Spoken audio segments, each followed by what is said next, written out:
नमरूद बाबल का बादशाह था। उल्मा के मुताबिक जिन 4 बादशाहों ने पूरी दुनिया पर हुकूमत की, नमरूद उनमें से एक है। उन 4 में से 2 मोमिन थे और 2 काफिर।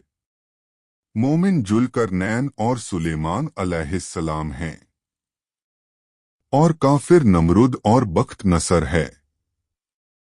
नमरूद मुसलसल 400 साल तक बादशाह रहा। उसने सरकशी, जुल्म और तकब्बुर का रास्ता इख्तियार किया और आखिरत की बजाय दुनिया का हसूल पेशनजर रखा। जब हजरत इब्राहिम अलैहिस्सलाम ने उसे अल्लाह वहदहू ला शरीका की इबादत की दावत दी, तो उसने जहालत और गुमराही की वजह से खालिक का इनकार कर दिया। चुनाचे हजरत इब्राहिम अलैहिस्सलाम ने उससे बहस की, लेकिन वह मरदूद खुदाई का दावा करने लगा। हजरत इब्राहिम अलैहिस्सलाम और नमरूद के दरमियान मुनाजरा उस दिन हुआ जिस दिन वह आग से निकले, उससे पहले उनका आमना सामना नहीं हुआ था। जिस दिन वह इकट्ठे हुए उस दिन यह मुनाजरा वाक़या हुआ। हजरत इब्राहिम अलैहिस्सलाम ने फरमाया है, रबिल्लज़ी युही व युमीत, मेरा रब जिंदा करता है और मारता है। उसने कहा, मैं भी जिंदा करता और मारता हूँ। अपनी बात को साबित करने के लिए उस जाहिल नमरूद ने 2 कैदी मंगवाकर बेकसूर को मार डाला और कसूरवार को छोड़ दिया और कहा कि देखा, मैं जिसको चाहूं मारता हूं, जिसे चाहूं नहीं मारता। इस तरह सबको फरेब देने की कोशिश की कि उसने एक को मौत दे दी और दूसरे को जिंदगी बख्श दी है। उसका ये अमल हजरत इब्राहिम अलैहिस्सलाम की दलील का जवाब नहीं था और ना ही उसका मौजू मुनाजरा से कोई ताल्लुक था, बल्कि यह एक बेकार बात थी जिससे जाहिर हुआ कि उसके पास कोई दलील न थी। हजरत इब्राहिम अलैहिस्सलाम ने जो दलील पेश फरमाई थी वो यह थी कि जानदारों का जीना मरना आम मुशाहिदे की चीज है, क्योंकि ये वाक़यात खुद ब खुद पेश नहीं आ सकते, लिहाजा ज़रूर कोई ऐसी ज़ात मौजूद है जिसकी माशियत के बगैर उन अशिया का वजूद में आना मुहाल है। लाज़मी है कि इन वाक़यात का कोई फौल हो जिसने उन्हें पैदा और फिर किया, उनको उन्हें मौत से अपने हमकिनार अपने करता निज़ाम है। का पाबंद उसी किया, दलील जो पर हजरत सितारों, इब्राहिम हवाओं, अलैहिस्सलाम बादलों ने को फरमाया एक कि जगह से मेरा दूसरी परवरदिगार जगह तो ले वो जाता है है जो पैदा करता है और और मारता है। बारिश बरसाता है। उन लेकिन जानदारों उस को जाहिल पैदा करता बादशाह है ने जो जो कहा हमें कि नजर मैं भी आते जिंदा हैं। कर सकता हूँ और मार सकता हूँ, अगर उसका मतलब यह है कि यह नजर आने वाले काम उसके कंट्रोल में है, तो यह सरासर जिद और हठधर्मी का इजहार है। और अगर उससे मुराद कैदियों का वाक़या है तो उसका हजरत इब्राहिम अलैहिस्सलाम की पेश करदह दलील से कोई ताल्लुक ही नहीं, बस वह दलील के मुकाबिल दलील पेश ना कर सका। क्योंकि बहस में नमरूद के शिकस्त का यह पहलू ऐसा है जो कि हाजरीन या दूसरे लोगों में से बहुत से अफराद की समझ में आने वाला नहीं था, इसलिए हजरत इब्राहिम अलैहिस्सलाम ने एक और दलील पेश कर दी और उसे सबके सामने लाजवाब होना पड़ा। इरशादे बारी ताला है, इब्राहिम ने कहा कि अल्लाह तो वह है जो सूरज को मशरिक से निकालता है, लिहाजा तू उसे मगरिब से निकाल दे।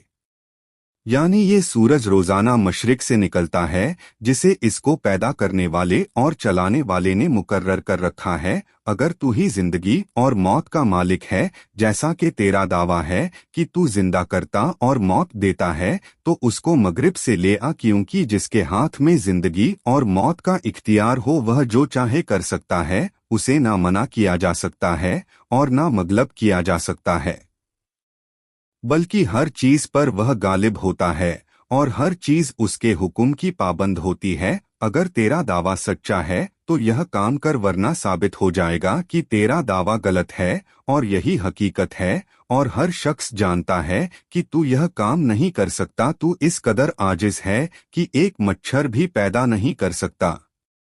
इस तरह हजरत इब्राहिम अलैहिस्सलाम ने उसका जाहिल और आजिज होना वाज़ेह फरमा दिया, लिहाजा उसके पास कहने को कुछ नहीं था और उसका मुंह बंद हो गया। तो इसीलिए अल्लाह पाक फरमाता है कि जिसने इनकार किया वह हक्का बक्का रह गया और अल्लाह जालिमों को रास्ता नहीं दिखाता।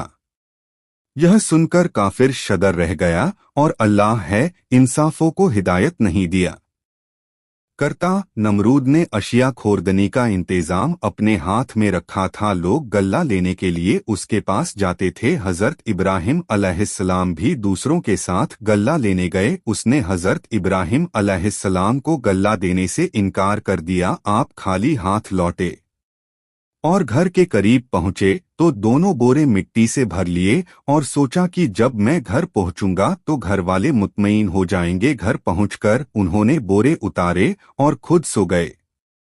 आपकी ज़ौजा मोहतरमा हजरत सारा उठकर बोरों के पास गई तो देखा कि वह उम्दा गल्ले से भरे हुए ही उन्होंने खाना तैयार किया। जब हजरत इब्राहिम अलैहिस्सलाम बेदार हुए तो देखा कि खाना तैयार है। उन्होंने पूछा, यह खाना कहाँ से आया? ज़ौजा मोहतरमा ने फरमाया कि जो आप लाए थे उसी से तैयार किया है।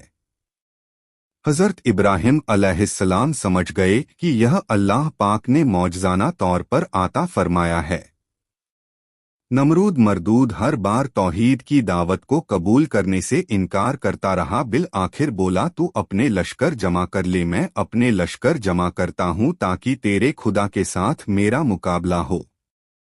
हजरत इब्राहिम अलैहिस्सलाम ने फरमाया, ए मरदूद, तू अपना लश्कर जमा कर, मेरा खुदा कुन फयकुन में जमा कर देगा। तब वह मरदूद मशरिक व मगरिब की फौज को जमा करने में लग गया। हजरत इब्राहिम अलैहिस्सलाम ने आखिरी बार भी उसको हिदायत की दावत दी, लेकिन उस मरदूद ने कहा कि मुझे तेरे खुदा की कुछ हाजत नहीं। उस वक्त हजरत इब्राहिम अलैहिस्सलाम ने दुआ मांगी कि ए मालिक, यह मलून नाफरमान तेरे साथ मुकाबला करना चाहता है, उसको हलाक कर। तेरी मखलूक में मच्छर अदना और जीफ है और कई जानवरों की खुराक बनता है।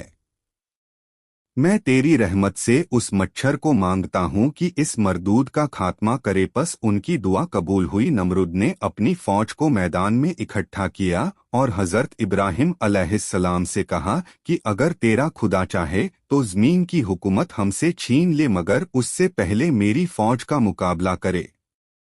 हजरत इब्राहिम अलैहिस्सलाम ने उससे कहा कि मरदूद, देख, मेरे खुदा की फौज आ गई है। नमरूद ने देखा कि मानिनंद अब्र से हवा कुछ चला आता है। यह देखकर लश्कर में हलचल मच गई, मच्छरों का शोर फैल गया और इस मरदूद का सारा जोश व खरोश जाता रहा। यूं अल्लाह पाक ने उस लश्कर पर मच्छर मुसल्लत कर दिए। उन्होंने उनका गोश्त इस तरह खा लिया कि सिर्फ हड्डियां बाकी रह गई। एक मच्छर इस पलीद नमरूद की नाक में घुस गया और दिमाग में जाकर उसका मांस खाने लगा। मरदूद इस अजाब में गिरफ्तार हुआ कि जिसका चारा कुछ ना हो सका। वह हर किसी से सर पर लकड़ी या हथौड़ा मरवाता, जिससे मच्छर कुछ पल दम लेता और उसको चैन आता। शब वह रोज उसके सर पर सोंटे खाते हुए गुजरने लगे, हत्ता कि अल्लाह पाक के हुक्म से वह मरदूद कुफ्र की हालत में हलाक हो गया।